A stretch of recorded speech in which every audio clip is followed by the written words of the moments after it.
I think it's one of the most confusing media moments in recent sports media history.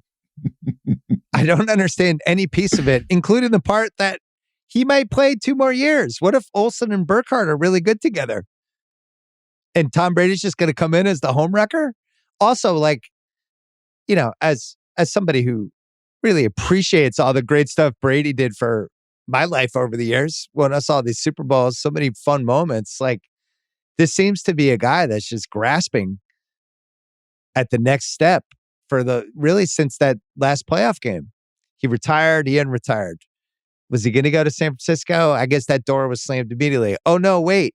He was going to go to Miami and have a piece of the ownership and run the thing that, oh, wait, was he going to play for them too? Like, all the stuff came out about the Miami thing, which definitely there was smoke and fire.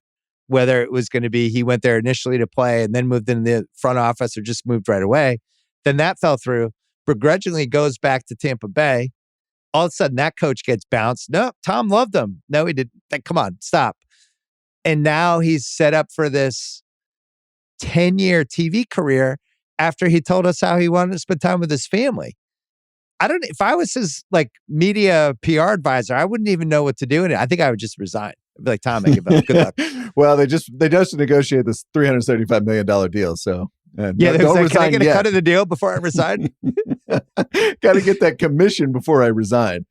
It's he's all over the place. What major athlete has been more all over the place after they retired than this? And he hasn't even retired yet.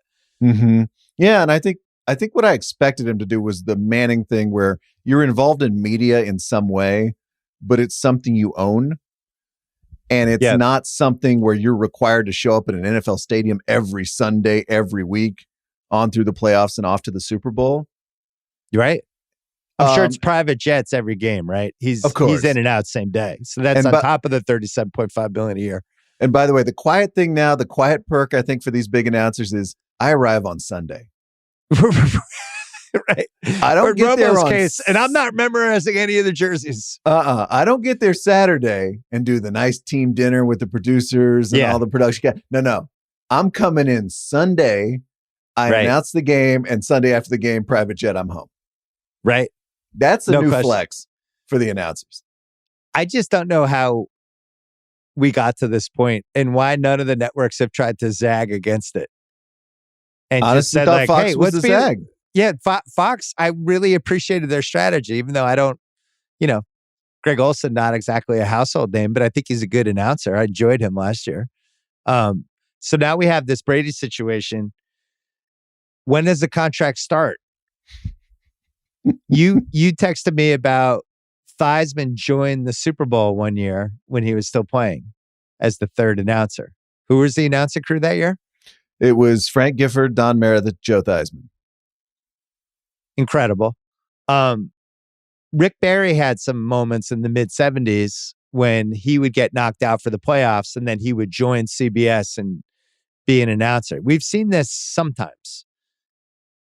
What if Brady loses in round 2? Does he join the Super Bowl? Doesn't Fox have the Super Bowl this year, or they have it next year? Or? They have it this year, right? February 12th. So is that a piece of this? And does that mean then the contract kicks in right away? Ooh, so we're paying $37.5 million to announce a Super Bowl? To have Tom Brady at maybe the NFC title game in the Super Bowl. I wonder if that was part of this. I mean, there's 100% chance that when Brady has a bye week this week, he's going to be sitting between Terry Bradshaw and Howie Long on a Fox set somewhere. And I'd say there's 100% chance he's going to be part of the Super Bowl broadcast if he's not playing in it, and also part of the NFC Championship game broadcast if he's not playing in it. So maybe it started this year. And maybe they get some special Fox access to Tom Brady during the course of this season. That's unusual. And then is this like a salary cap violation? I don't understand that part either. Seems like a lot. It seems like a lot of money for 2 appearances. Like, could Brady potentially say, I'm getting $37.5 million from Fox this year. Hey, Tampa Bay, knock my salary down to $1 million and let's use that money for one more guy. I don't know. This is a great conspiracy bill moment here. Thank you. The date I'd point you to is the 2025 Super Bowl. So Fox has 2 of the next 3. Yeah. So 2025. So let's say Brady plays for the Bucs this year. He plays for mystery team next year, Dolphins, 49ers, whoever he wants to play for. Yeah. Then he goes into the booth in fall 2024 with a Super Bowl at the end of that season. That feels like a pretty decent timeline for him. Well, he has that religion of sports company that he's involved with, that Gotham Chopra does. So that he's making content on that end, but then he's also a work for hire guy on Fox. I'm just confused by all of it. And then the other piece is this guy retired, now he unretired, and is this his last year? We don't know.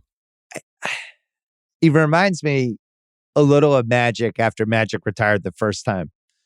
When Magic had that 5-year run, when he just seemed like he couldn't figure out what he wanted to do, right? And he coached for a little while. He did the Magic show.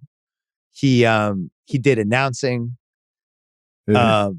He did came back and ended up playing in 1996, and it was just a guy who didn't want to give up the limelight and was still such a famous person that all of it made sense individually, but when you look back, it looks a little weird. And then ultimately, like, I think he reinvented himself as a businessman, and not that he wasn't even doing that.